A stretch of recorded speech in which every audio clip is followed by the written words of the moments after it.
Alhamdulillahilladzi ammal wujuda birahmatih wa afadha kulla mawjudin sijala ni'matih.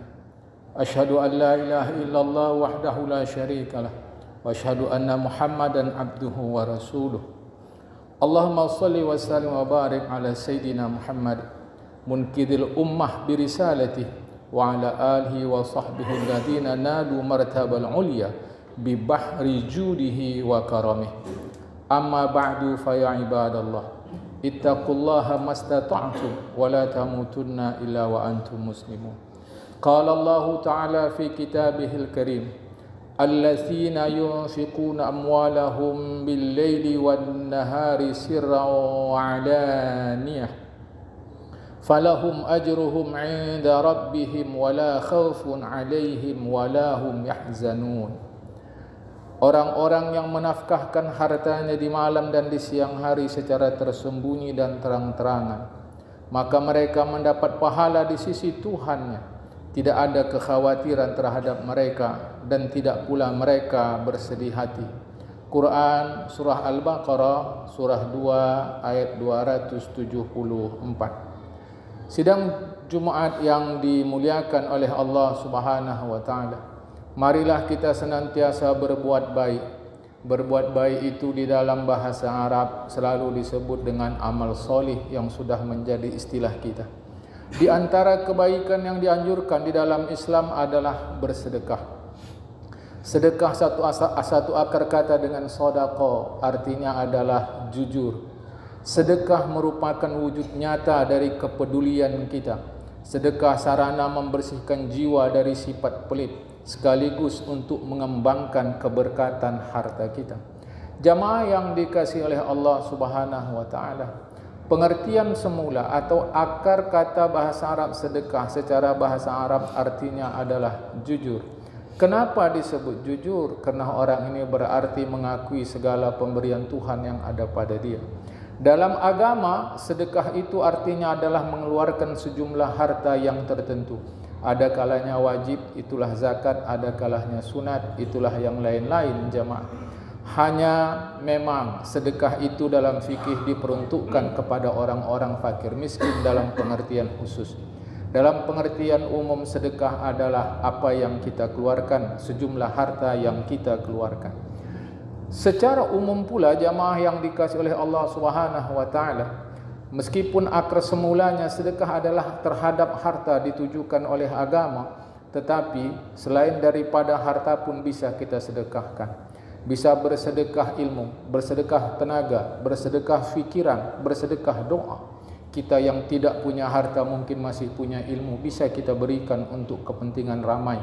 Yang tidak punya ilmu mungkin masih punya pengalaman, dengan kebijakan dan kearifannya dia bisa memberi nasihat kepada orang lain.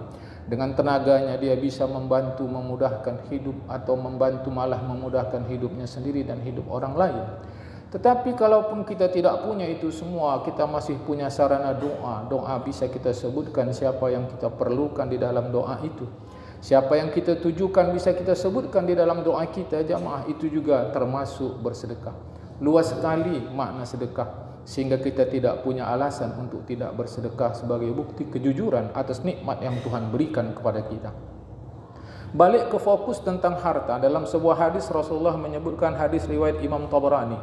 Kata Rasulullah, mana qasamalun min sadaqatin, harta yang disedekahkan tidaklah berkurang. Hadis di atas memberikan kita pemahaman bahawa bersedekah tidak menyebabkan harta berkurang.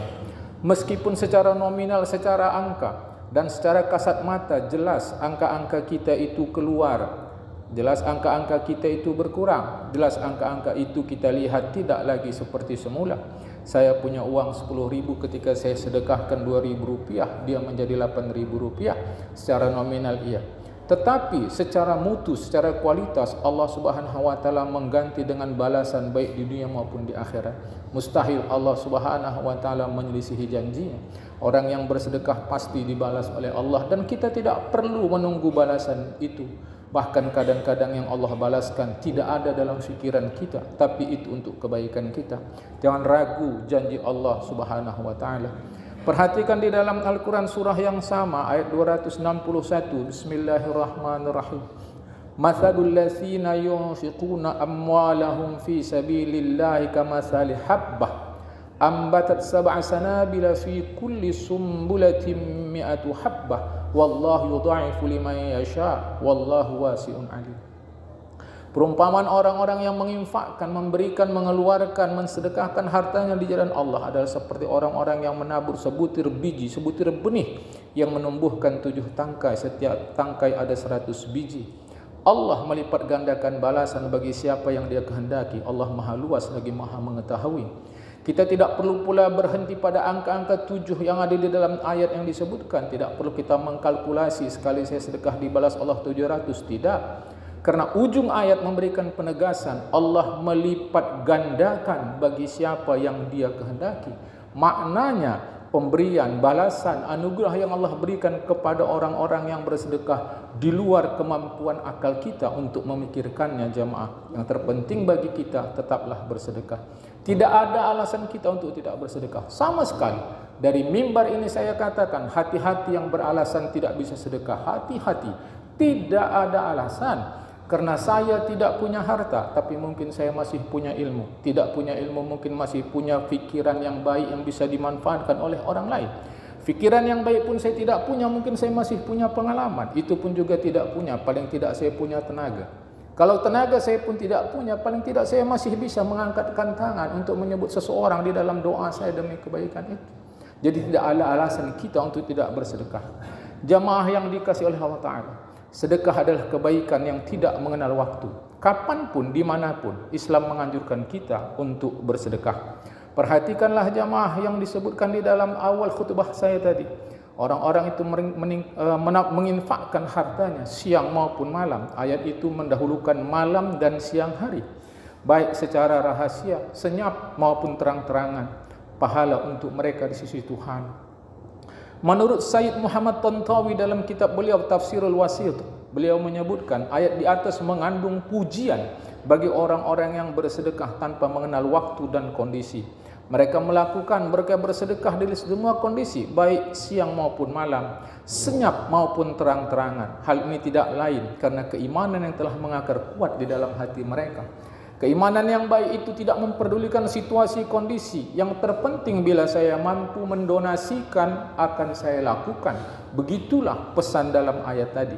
Perhatikan dalam kitab Zahratut Tafasir, Syekh Abu Zahrah mengatakan, sesungguhnya ulama berpendapat bahawa dalam ayat tersebut mendahulukan kata-kata malam atas siang, mendahulukan kata-kata sir, senyap atas terang-terangan, memberikan penjelasan bahawa paling utama bersedekah itu adalah senyap. Hal itu jelas karena sedekah yang dilakukan secara senyap dapat menjaga seorang dari hal-hal motif-motif yang lain yang tersembunyi di dalam hatinya. Begitupun ini bukan hukum yang pokok mati. Artinya begini saja, tidak, tergantung situasi. Ada kalanya mungkin bagi seseorang lebih baik bersedekah secara terang-terangan daripada senyap. Bersedekah senyap maupun terang-terangan sama dianjurkan dalam agama. Keduanya memiliki keutamaan. Imam Ghazali menyebutkan perbedaan pendapat mengenai mana yang lebih utama, apakah sedekah secara senyap atau terang-terangan, bukanlah persoalan yang penting. Itu semua dikembalikan kepada individu masing-masing. Jika kita khawatir, jika terang-terangan akan menimbulkan motif yang tidak baik, maka pilihlah bersedekah dalam keadaan senyap. Namun jika dengan bersedekah terang-terangan menurut kita manfaatnya lebih baik, maka lakukanlah sedekah secara terang-terangan. Jamaah yang dikasihi oleh Allah Subhanahu wa taala. Sehingga dengan khutbah ini dapatlah kita memahami secara singkat bahawa tidak ada alasan kita untuk membela diri bahawa saya tidak bisa bersedekah, bahawa saya hanya orang-orang yang lemah. Tidak, dengan kelemahan kita pun masih bisa bersedekah. Mudah-mudahan ini bermanfaat untuk kita semua. Barakallahu li wa lakum bil Qur'anil Karim wa nafa'ani wa iyyakum bima fi minal ayati waz zikril hakim. Aqulu qawli hadza fastaghfiruhu innahu huwal ghafurur rahim.